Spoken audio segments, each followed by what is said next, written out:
कोल्हापूर जिल्हा मजूर सहकारी संघाची निवडणूक 2022 मध्ये झाली होती. या निवडणुकीत अत्यंत चुरशीनं मतदान झालं होतं. यामध्ये सत्ताधारी पॅनेलचा पराभव करत विरोधी गटानं 15 पैकी 14 जागा जिंकल्या. मात्र 2.5 ते 3 वर्षातच सत्ताधारी संचालकांमध्ये धुसफूस वाढली. यातूनच आज संघाच्या 15 पैकी 10 संचालकांनी सामूहिक राजीनामे दिलेत. मजूर संघ व्यवस्थापन आणि जिल्हा उपनिबंधक कार्यालयात हे राजीनामे सादर करण्यात आलेत.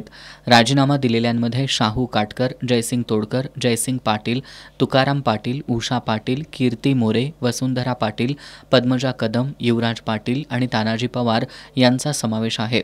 राजीनामे सादर केल्यानंतर संचालक शाहू काटकर यांनी संघाच्या कारभारावर गंभीर आरोप केलेत. खाण मजूर संस्थांना मनमानी पद्धतीनं सभासद करणं, अनावश्यक खर्च करणं, बेकायदेशीररित्या 4 संचालकांची नियुक्ती, परवानगी नसताना नोकर भरती करणं, संघाच्या कारभाराबद्दल संचालकांनी प्रश्न विचारल्यास त्याकडे दुर्लक्ष करणं, सभासद नसणाऱ्या संस्थांना कामं देणं अशा पद्धतीनं मजूर संघात मनमानी कारभार सुरू असल्याचा आरोप संचालकांनी केलाय.